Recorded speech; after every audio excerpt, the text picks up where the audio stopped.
Hi everyone, welcome into this week's My Weekly CBS Fix. Hope you all had a wonderful week. In this week's Parshas Toldos, we continue the story with Isaac and his two sons Esav and Jacob.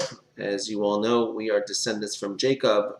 The great Roman Empire eventually descended from Esav, Jacob's wicked brother, and the Roman Empire kind of continues in a certain sense through the church and through the teachings that they had once upon a time adopted.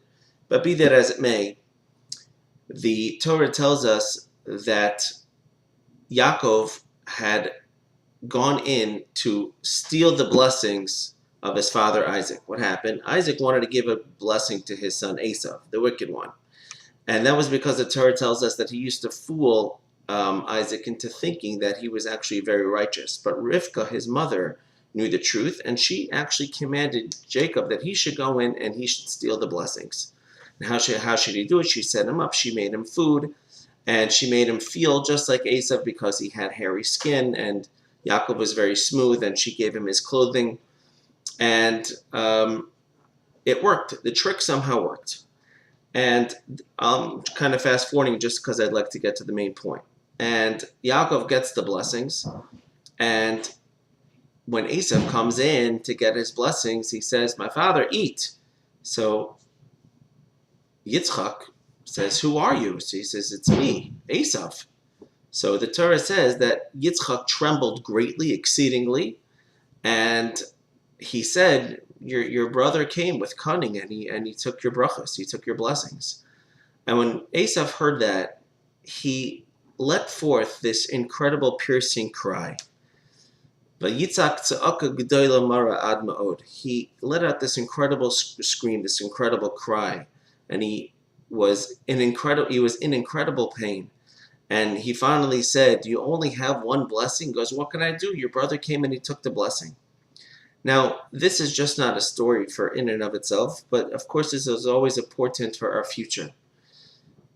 In that one day, the nations of the world will also let forth an incredible piercing scream, and the truth will become realized that really they were duped. What happened over here? Esav was trying to fool his father.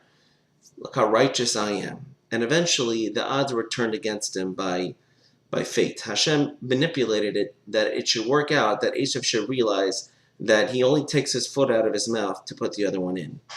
And he was trying to fool his father, and ultimately he's the one who got fooled. And Esav is always trying to show that how righteous he was to his father and to his mother, but his mother knew better. His mother, who had a keener insight, she had a Bina Yisera, and she was able to see his actions because Yitzchak was blind, Isaac was blind a little bit. She was able to see, and she was able to understand his inner feelings, his inner attitudes towards serving Hashem. And the nations of the world that surround us try to let us down, and they make fun of Jews, and they always try to aggrandize themselves as being better than us. But one day, when they will realize that the Jewish people is actually the blessed nation of the world, they will let out this incredible cry as well. And they will also realize how foolish they were and how they were trying to fool Hashem. But Hashem, who was likened to the mother, Rivka, he knows everybody's insides, he knows everybody's intent. And Hashem ultimately will let them down as well, and he will pull their guard from them, and they will become exposed for the evil things that they had done for us, and why on the inside they certainly did not mean anything that they intended, and therefore it is very apropos, very fitting that they are just like their forefather Esav. And that's one of the many lessons of our long history in our duels between us and the nations of the world, who repeatedly have suppressed us and persecuted us, and will continue to do so until Mashiach comes. May we see Mashiach speedily in our days. Thank you for listening. Thank you for watching.